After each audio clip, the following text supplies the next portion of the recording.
Did you know that around 75% of overeating is caused by emotions, not hunger? That's right, your brain can trick you into eating for comfort, stress, or boredom. And it doesn't stop there. Studies show that emotional eating can lead to weight gain and even increased stress, making it a vicious cycle. But what if I told you there's a way to break that cycle and eat more mindfully? In this video, you'll discover 6 simple yet powerful tips to stop emotional snacking. From understanding the science behind cravings to practical ways to reset your habits, we'll walk through strategies that can help you take control of your eating. So if you're ready to feel better about what and how you eat, keep watching. Chapter 1: Pause before the crunch. How to break the snacking cycle. We've all been there, bored, stressed, or just tired, and next thing you know, you're reaching for that bag of chips. It's easy to grab something when the urge strikes, but mindfulness starts with a simple pause. Research shows that it only takes 10 seconds for your brain to shift focus. In those few seconds, you can decide whether you're truly hungry or just seeking comfort. One of the easiest ways to break the snacking cycle is by practicing the art of the pause.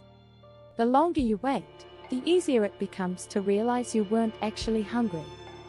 Studies have shown that creating this pause reduces emotional eating by 30%.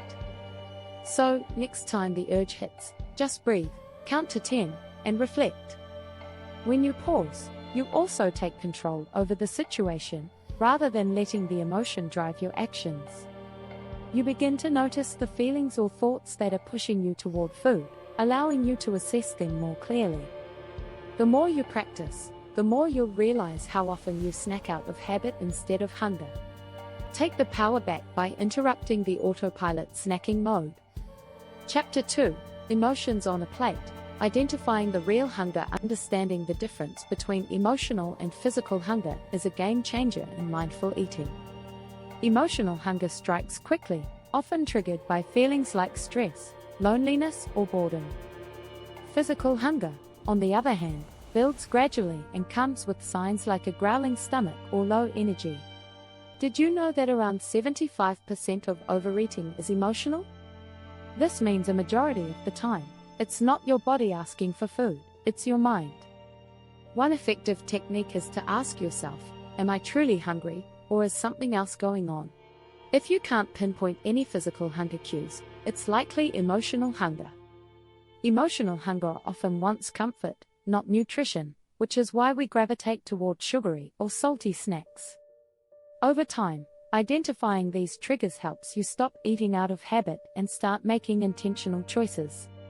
It's about getting in tune with your body, not letting emotions rule what you put in your mouth.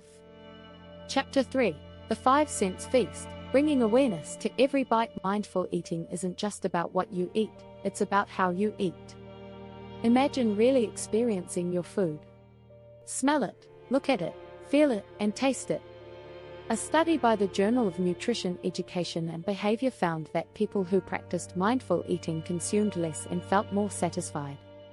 It's not magic, it's attention. When we eat mindfully, we become fully aware of the flavors, textures, and sensations of each bite. Start by taking small bites and chewing slowly. Focus on how the food feels in your mouth.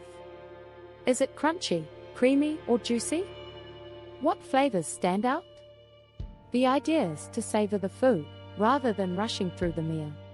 Research suggests that when you engage all 5 senses, you're less likely to overeat because you're satisfied by the experience, not just the calories.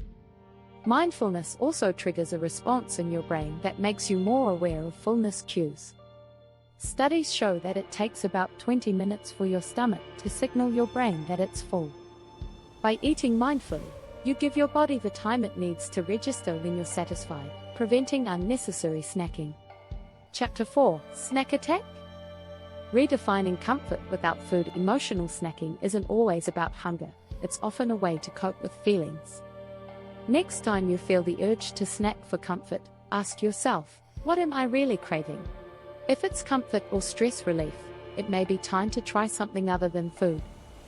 According to the National Institute of Health, practicing self-compassion can reduce emotional eating by 40%.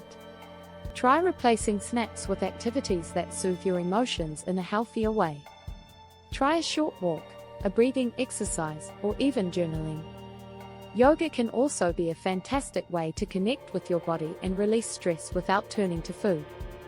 When you turn to these tools, you'll realize you don't need food to feel better. It might take time to find what works best for you, but the goal is to build a toolbox of strategies. The more alternatives you have, the less likely you are to rely on food to manage emotions. This shift doesn't mean you have to stop snacking completely. It's about choosing healthier, more intentional options when emotional eating kicks in. Chapter 5: Portion Control with a Twist. How size affects satisfaction. Many people struggle with portion control, especially when emotional eating is involved. Interestingly, research shows that the more food we have in front of us, the more we tend to eat, whether we're hungry or not. One experiment from the University of Pennsylvania found that people ate 40% more food when they were given larger portions. To combat this, try the small plate trick. It's simple: use smaller dishes and bowls to trick your brain into thinking you're eating more.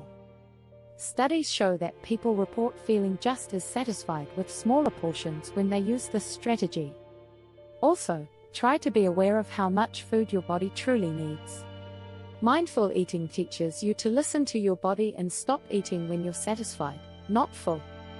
Another helpful tip is to serve food in the kitchen instead of at the table. This way, you avoid the temptation to go back for seconds or thirds. It's all about creating an environment that supports mindful eating without distractions. Chapter 6: Mindful Mindset. Shifting from guilt to gratitude. Mindfulness doesn't just affect what we eat, it impacts how we feel about our food choices. Emotional eaters often experience guilt after indulging, which only fuels the cycle of overeating. In fact, a study from Cornell University showed that people who experience food guilt are more likely to binge eat later. Shifting your mindset from guilt to gratitude can change your relationship with food. Instead of beating yourself up for a snack, practice gratitude for nourishing your body. One way to do this is by taking a moment before eating to express thanks for the food in front of you.